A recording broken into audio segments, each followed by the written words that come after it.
많은 것들이 떠오르고 또 생각나게 하는 그런 계절입니다.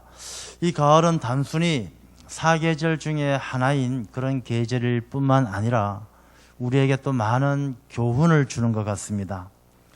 제가 지난주에 곤지암 쪽으로 한 4박 5일 동안 교육을 받았습니다. 이 교육을 받으면서 자연 속에서 이렇게 산을 둘러보니까 벌써 산에 있는 나무들의 색깔이 바뀌어 가고 있었습니다. 이 가을이 되면은 그 푸르렀던 나뭇잎들이 색깔이 이제 바래지는 것이죠. 누렇게 변하면서 낙엽이 됩니다. 이 추풍 낙엽, 그런 말이 있죠. 가을 바람이 불면 이 잎들이 떨어지는 것입니다.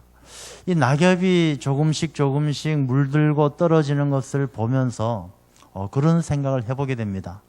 이 자연에만 낙엽이 지는 가을이 찾아오는 것이 아니라 우리 인생에도 피할 수 없이 가을이 찾아온다는 것입니다. 우리가 언제까지나 잎이 푸르고 무성한 것처럼 좋을 때가 계속되면은 얼마나 좋겠습니까마는 하나님께서 정하신 그 이치를 따라서 때가 되면은 우리 인생에도 낙엽이 지는 또 결산을 해야 되는 그런 때가 찾아온다는 것입니다. 이 가을이 되면은 모든 나무에는 또 결실, 열매가 맺습니다.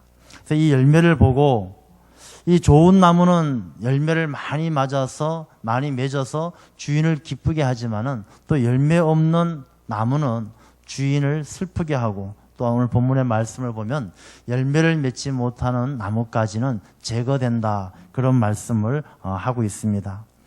그래서 오늘 본문의 말씀을 통해서 또 우리 인생에 언젠가는 찾아오게 될 그 가을과 같은 그 날들을 우리가 어떻게 준비하는 것이 과연 지혜로운 일인가, 오늘 말씀을 통해서 한번 살펴보도록 하겠습니다.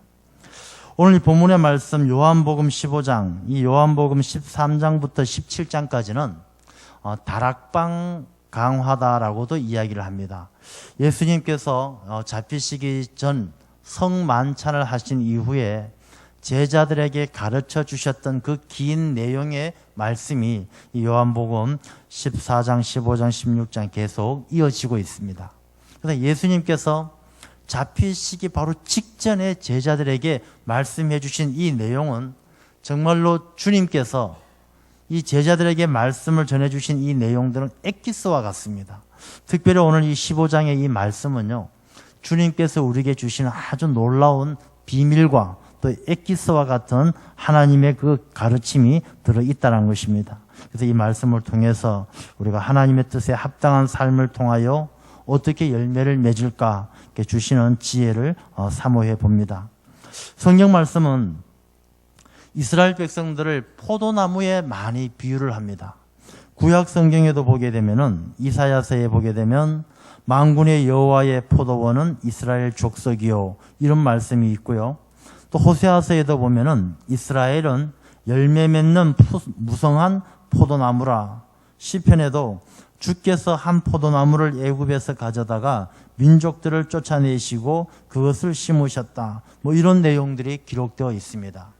그래서 이 포도나무라는 것은 성경 말씀에도 자주 등장을 하고 또 믿는 사람들에게 많이 비유되는, 이스라엘 민족에게 비유되는 그런 나무가 포도나무입니다. 그래서 이 포도나무에 대한 의미를 한번 살펴보겠는데, 이스라엘 땅에는요, 이스라엘 백성들이 그 유대 광야에서 살면서 어떻게 사느냐, 생업이 뭐냐 하면 첫 번째 사람들은 목축업을 합니다. 양을 키워요. 그래서 양을 키우면서 양고기를 주식으로 삼고 양을 아주 귀하게 키웁니다. 그리고 농사를 지을 때는 두 가지의 작물을 주로 심습니다. 밀과 포도입니다. 밀과 포도. 밀은 빵을 만들죠. 그리고 포도는 포도주를 만듭니다. 그래서 이스라엘 백성들이 살아가면서 주식으로 삼는 게 양고기, 빵, 포도주, 이게 주식이에요. 그래서 이 양고기를 먹을 때 포도주가 없으면 양고기를 먹지를 못할 정도로 꼭 필요한 것이 이 포도주입니다. 근데 이 이스라엘에서 먹는 이 포도주는 우리나라에서 지금 우리가 생각하는 그런 포도주의 개념은 아닙니다. 우리가 생각할 때 와인, 포도주 이런 개념이라기보다는 이스라엘 땅에서는 이 물이 귀하다 보니까 그들의 음료, 정말로 갈증을 달래주는 음료고 꼭 필요한 식료품이다라는 것입니다.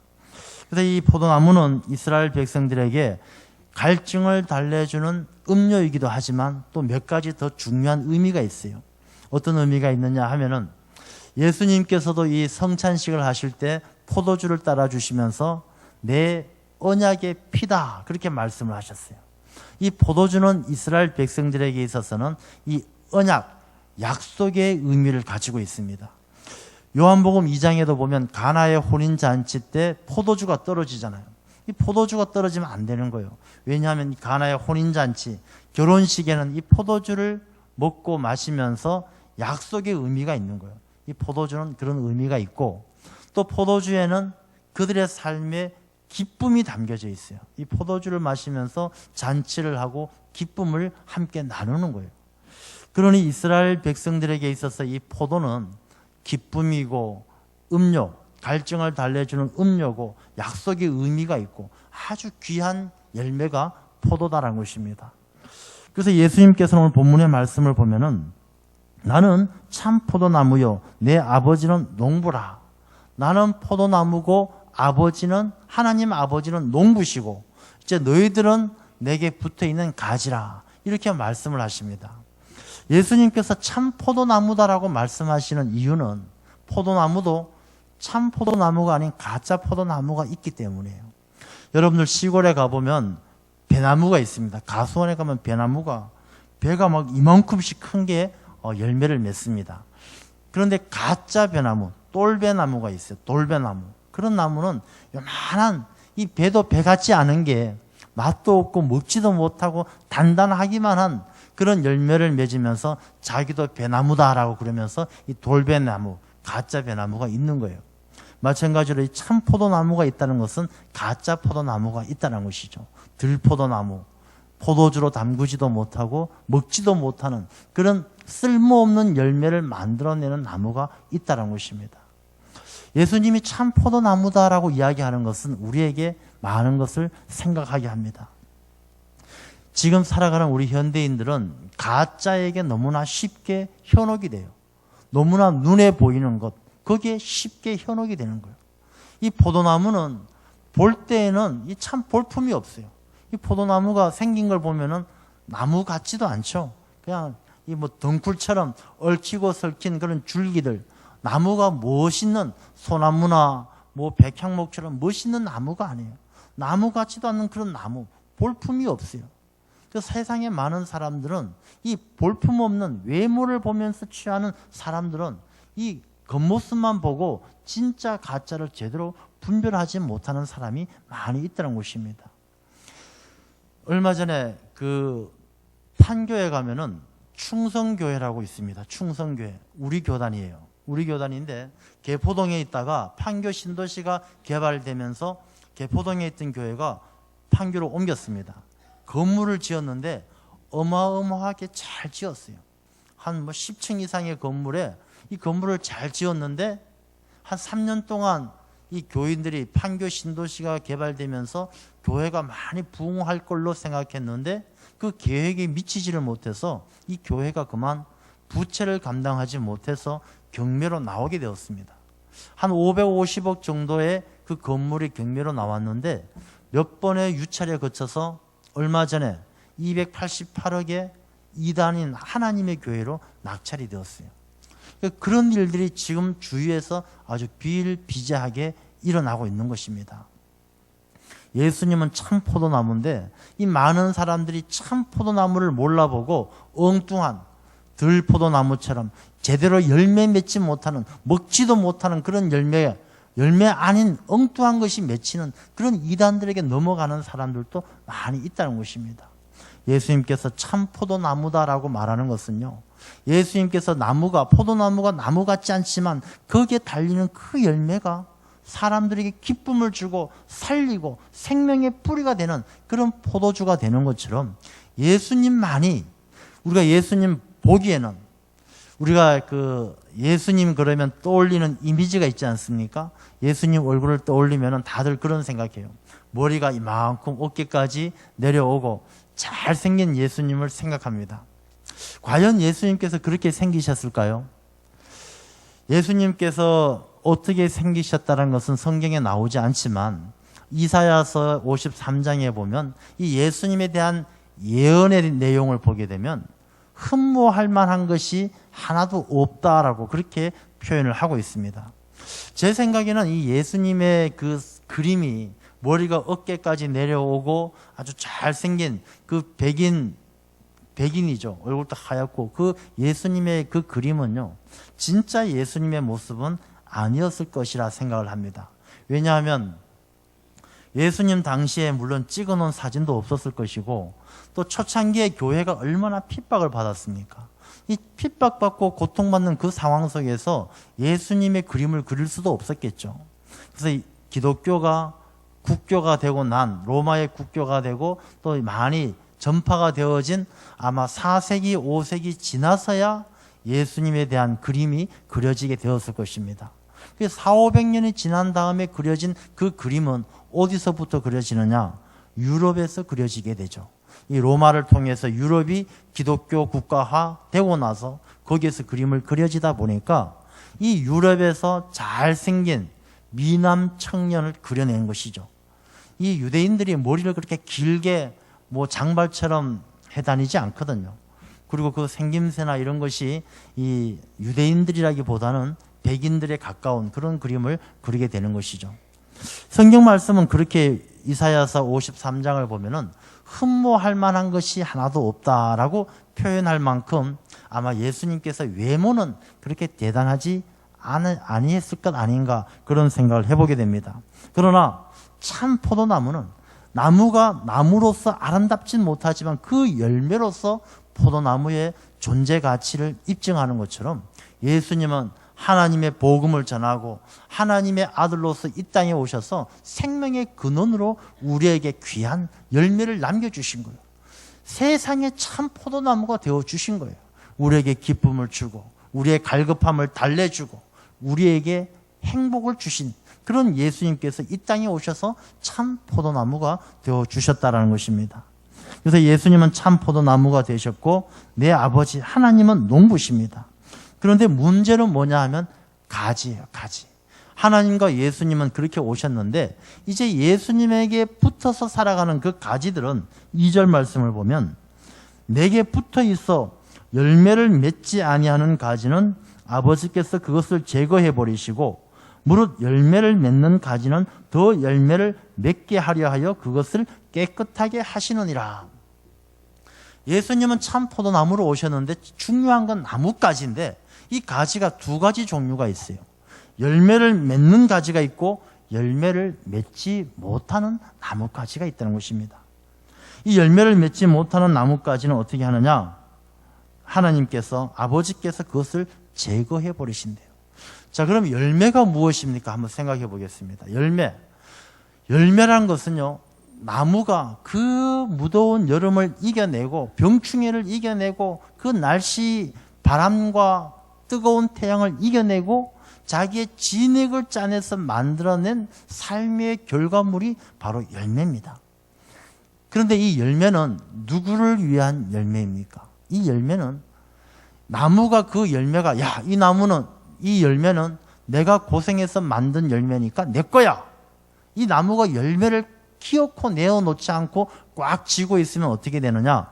그 열매는 썩어서 악취가 나는 그 나무에게 해만 될 뿐이다라는 것입니다.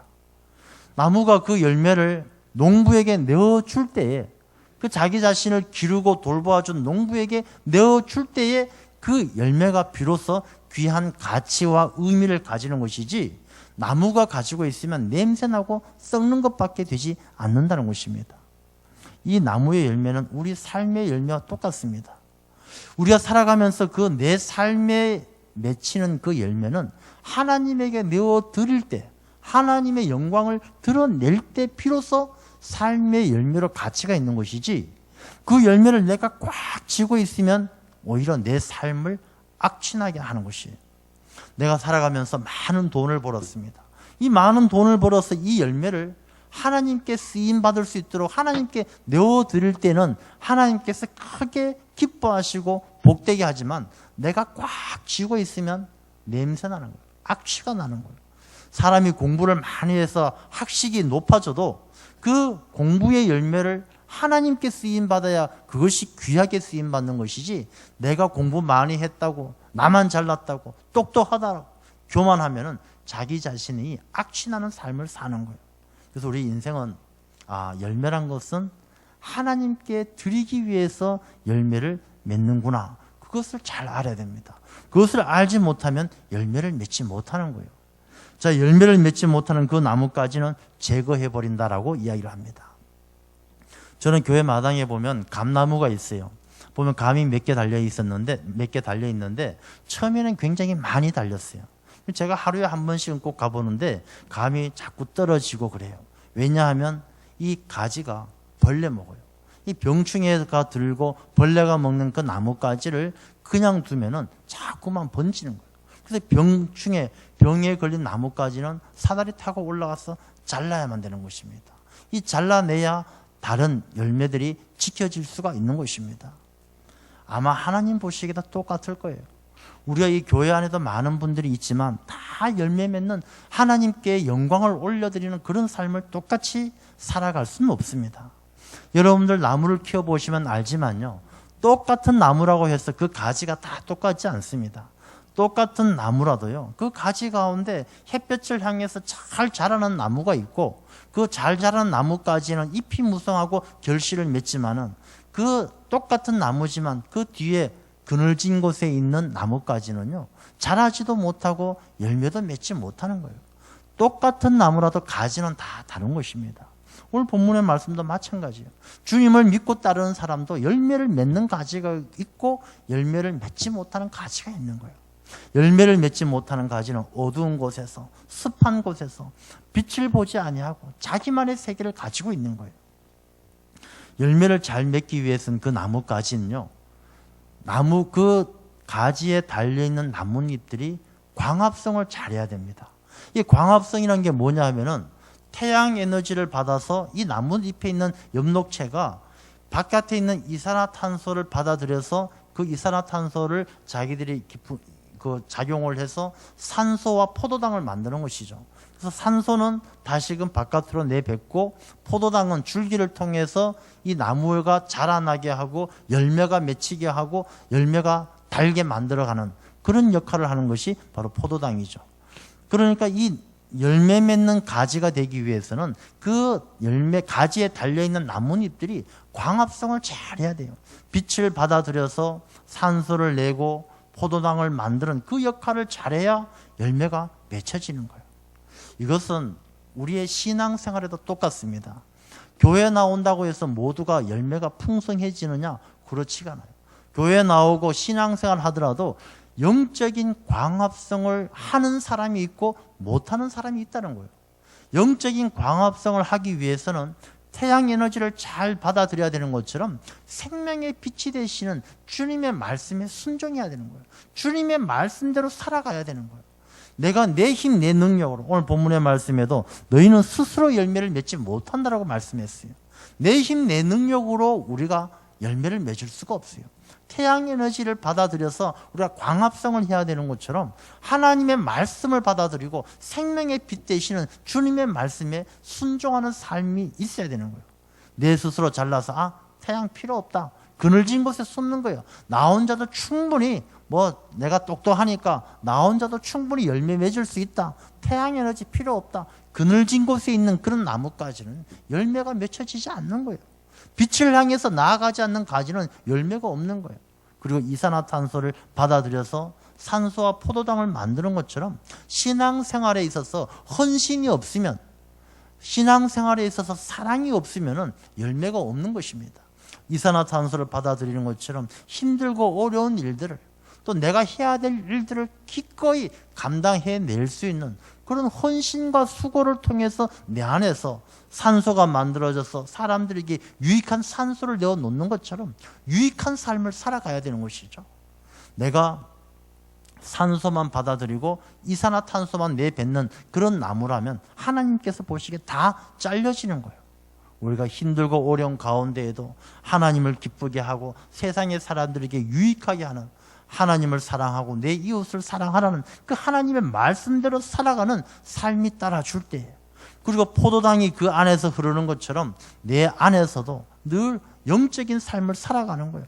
열매가 맺히는 삶, 기도하는 삶을 살아가고 말씀 중심으로 살아가고 그런 영적인 광합성이 일어나야만 그 사람의 삶에 열매가 맺힌다는 것입니다. 그래서 그런 나무는 더 열매를 맺게 하기 위해서 여러분들 나중에 가수원에 한번 가보시면 아실 거지만 이 나무가 열매가 잘 맺히는 나무까지는요 주인이 특별히 관리합니다. 과일과 과일 사이에 과일이 있다고 해서 다 그 열매를 두지 않습니다. 나무 열매를 잘 맺는 나무까지는요 더 열매를 맺게 하기 위해서는 잘 자라지 못하는 열매는 따버립니다. 작고 볼품 없고 그늘지고 별 볼 일 없는 나무 열매는 다 따버리고 좋은 열매, 빛을 잘 받는 그런 열매만을 남기기 위해서 관리를 해주는 거예요. 봉지를 씌우고 심지어는 태양빛을 많이 받게 하기 위해서 바닥에다가 은박지를 깔아요. 땅에다가. 그럼 태양빛이 반사되어서 이 빛이 이 사과라든지 과일을 더 예쁘게 아주 그 빛깔이 곱게 그렇게 과일을 익어가게 하도록 농부가 관리를 해주는 거예요. 오늘 본문의 말씀에도 보면은 열매 맺는 가지는 더 열매를 맺게 하려 하여 그것을 깨끗하게 하신다. 하나님께서 돌보시는 거예요. 깨끗하게 씻어주시고 병충해가 들지 못하도록 방지해 주시고 고쳐주시고. 여러분 우리가 인생을 살아가면서 내 삶에 병충해가 찾아와요. 힘들어요. 고통스러워요. 뭘 해도 안 되고 어려운 이유가 무엇이겠습니까? 다른 데 이유가 있지 않아요. 내가 열매 맺는 삶을 살지 못하기 때문에. 내가 열매 맺기만 하면 하나님이 기뻐하는 삶을 살기만 하면은 하나님이 깨끗하게 해주시고 지켜주시고 돌보주시는데 내가 열매 맺지 못하고 나 혼자 스스로 열매 맺으려는 것처럼 잘난 척하고 똑똑한 척하고 나 다 필요 없다. 교회 안 나가도 돼. 나 혼자 하나님 믿고 잘할 수 있어. 예수님의 그 참 포도나무를 떠나 있는 나무가지, 열매 맺지 못하는 가지이기 때문에 깨끗하지 못하고 떨어지고 벌레 먹고 병충해 가운데 고통을 받는다는 것입니다. 우리가 깨끗하고 강건한 삶을 살아가기 위해서는 늘 참 포도나무 되시는 예수님에게 붙어 있어야만 열매를 맺어야만 하나님께서 우리를 지켜주실 줄로 믿습니다.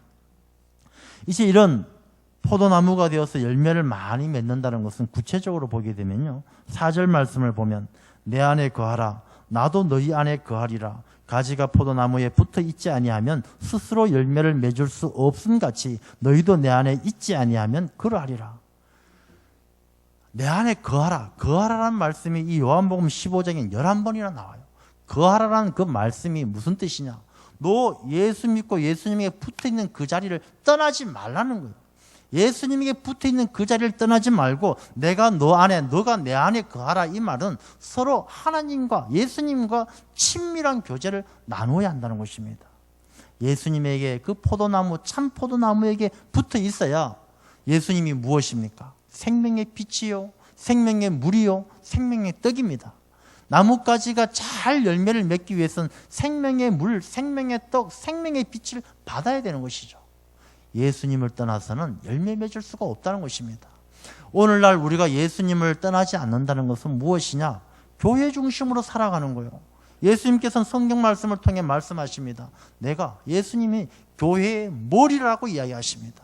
교회는 예수님의 몸이라고 이야기하십니다. 그러면 우리가 예수님에게 붙어 있는다는 것은 무엇입니까? 교회 중심으로 살아가는 거예요. 예수님은 교회의 머리요 몸이시기 때문에 교회 안에서 교회 중심으로 살아갈 때 우리의 삶의 열매가 맺혀지는 거예요. 교회 중심으로 살아가더라도 열매 맺는 가지가 되기 위해서는 영적인 광합성을 부지런히 해야 되는 것이죠. 어떤 분들은 보면요, 교회에 나오더라도 이 영적인 광합성을 못하는 거예요. 조금만 힘들고 어려운 일이 생기면 에이 나 몰라, 못해, 싫어, 안 해, 떨어져 나가는 거예요. 참 포도나무이신 예수님에게서 떨어져 나가고 열매를 맺지 못하면 결국은 어떻게 됩니까? 6절 말씀을 보면 사람이 내 안에 거하지 아니하면 가지처럼 밖에 버려져 마르나니 사람들이 그것을 모아다가 불에 던져 사르느니라. 믿는 사람들이 예수님 참 포도나무이신 예수님에게 붙어 있지 않냐고 떨어져 나가게 되면은 불에 사라지는 믿지 않는 사람과 다를 바가 없다는 것입니다. 요즘에 가난한 신도들이 많다라고 이야기하지 않습니까? 내가 믿지만 교회는 안 나가. 가난을 거꾸로 하면 안 나가죠. 교회를 안 나오는 사람들이 너무 많아요. 그리고 자기 자신은 믿는 신앙인, 기독교인이다라고 이야기합니다. 그러나 그들은 말씀에 비추어 보면요, 열매 맺지 못하는 떨어져 나간 나뭇가지들이에요. 결국은 불살라질 수밖에 없다는 것입니다. 신앙이라는 것은 내가 머릿속으로 난 예수님 믿어, 하나님 믿어 말로 하는 것이 아니에요. 신앙이라는 것은 이 나뭇가지가 참된 살아있는 생명의 나뭇가지가 되기 위해서는 끊임없는 영적인 광합성을 통해서 농부이신 하나님이 기뻐하는 열매를 넣어 놓을 때 그 나무가 존재의 가치가 있는 거예요. 예수님께서 배가 고플 때에 무화과 나무를 찾았습니다. 열매를 찾았지만 열매가 없고 입만 무성해요. 말만 많고 시끄럽기만 하고 잘난 척만 하는 그 무화과 나무, 예수님께서 저주하실 때 말라버렸어요. 우리가 입만 무성한 것처럼 교회 열심히 나오고 나 기독교인이야, 난 성경책에 대해서 누구 못지않게 잘 알고 있어. 그러나 하나님 참 포도나무이신 예수님에게 붙어 있지 않으면 다 소용없다는 것입니다. 우리가 언제나 주님께 붙어 있어야만 우리의 삶에 풍성한 열매가 있게 될 줄로 믿습니다. 이제 그 열매가 8절 말씀을 보면요, 너희가 열매를 많이 맺으면 내 아버지께서 영광을 받으실 것이요 너희는 내 제자가 되리라. 그렇게 열매가 많이 맺혀야 하나님께 영광을 올리는, 하나님이 기뻐하는 사람이 되고 예수님의 참된 제자가 된다는 것입니다. 그 열매 맺는 삶은 어떤 하나님의 은혜를 누리게 되느냐. 7절 말씀을 보면 너희가 내 안에 거하고 내 말이 너희 안에 거하면 무엇이든지 원하는 대로 구하라. 그리하면 이루리라.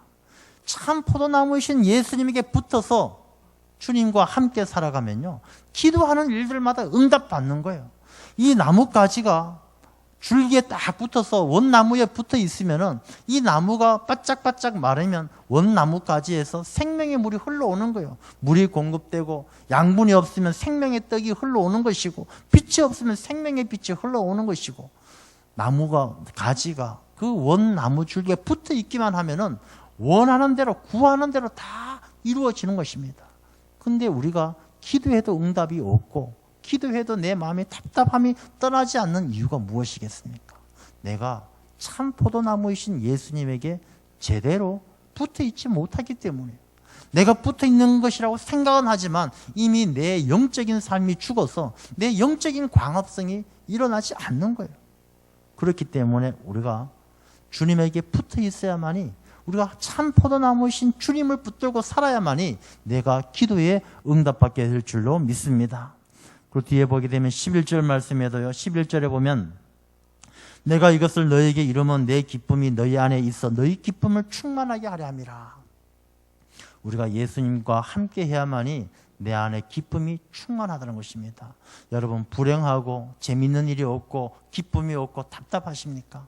다른 데 이유가 있지 않습니다. 우리가 예수님께 붙어 있지 못한 이유입니다. 우리가 이 가을날 여러분의 삶에 하나님이 기뻐하는 풍성한 열매를 맺기 원하십니까? 그렇다면 더욱더 참 포도나무이신 예수님에게 붙어서 예수님을 떠나지 말고 생명의 빛이요, 생명의 떡이요, 생명의 물이신 주님과의 교제가 끊어지지 않는, 주님과 함께 내가 주님 안에 거하고 주님이 내 안에 거하는 주님과 연합된 삶을 살아가야 될 줄로 믿습니다. 기도하겠습니다. 아버지 하나님, 이 가을날